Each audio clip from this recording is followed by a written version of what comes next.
Did you know that there are actually two totally different Hebrew languages? The first Hebrew language was used by the Hebrew Israelites during the life of Moses. We call this Paleo-Hebrew. But if we dig a little deeper, we discover that the term Paleo-Hebrew is a newly invented term to describe the Phoenician script. In 1954, Solomon Birnbaum invented the term Paleo-Hebrew to describe the Phoenician alphabet, which is identical to Samaritan script, also used to write the Samaritan Pentateuch. Unfortunately, it became a dead language in the 4th century BC, hundreds of years before Christ was born. The Jews let it die in favor of the Babylonian language of Aramaic when they were held captive in Babylon between 600 and 500 BC.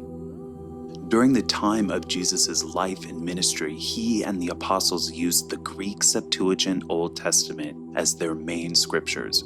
We know this because in the New Testament, Jesus and the apostles quote the Old Testament Greek Septuagint word for word. This is the oldest translation of the Hebrew Bible that still exists today. In 285 BC, King Ptolemy II of Philadelphus commissioned 72 Israelites, 6 from each tribe, to translate the Hebrew scriptures into the Greek language. By 150 BC, the Septuagint Old Testament became the favorite Jewish translation by even the high priests in Jerusalem, with a copy in every synagogue in the world by the time Jesus was born.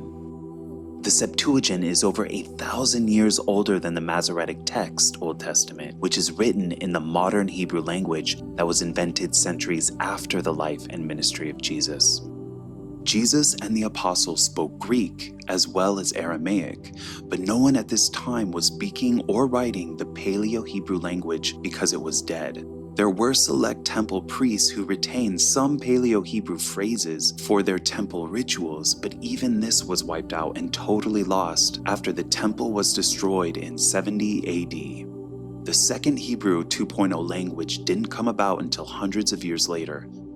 In the following centuries after the crucifixion of Jesus, the descendants of the Pharisees, called Masoretes, began writing a new Old Testament Bible in a new invented script that was heavily inspired by Aramaic characters.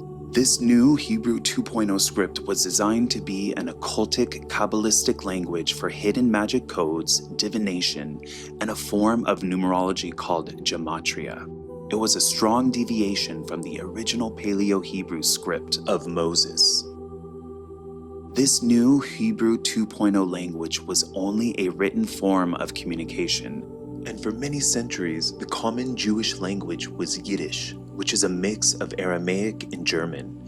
It wasn't until recently when a Zionist named Eliezer ben Yehuda derived a new verbal language that is not a true resurrection of the ancient Paleo-Hebrew of Moses, but instead is a mishmash of stolen words from Arabic, Turkic, German, Yiddish, Russian, Ukrainian, and Belarusian.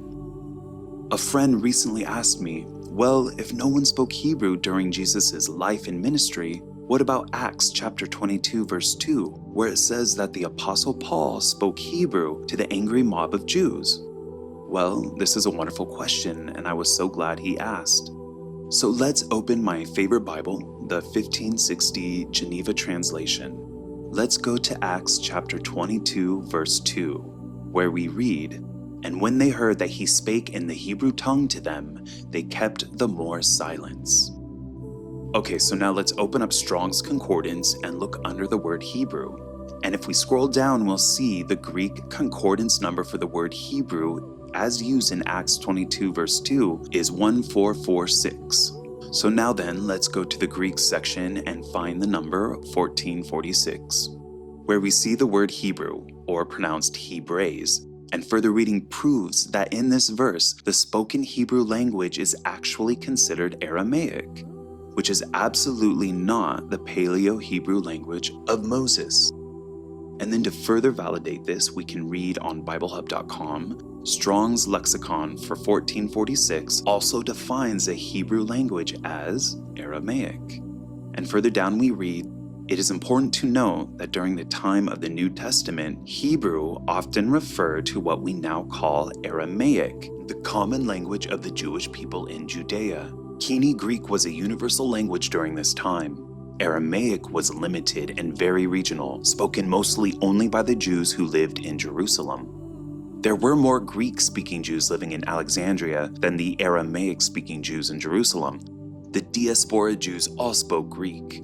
Paul wouldn't have written his letters in a language foreign to his audience. This is why the original New Testament manuscripts were all written in Greek, and this allowed the gospel of Jesus Christ to spread as fast as it did.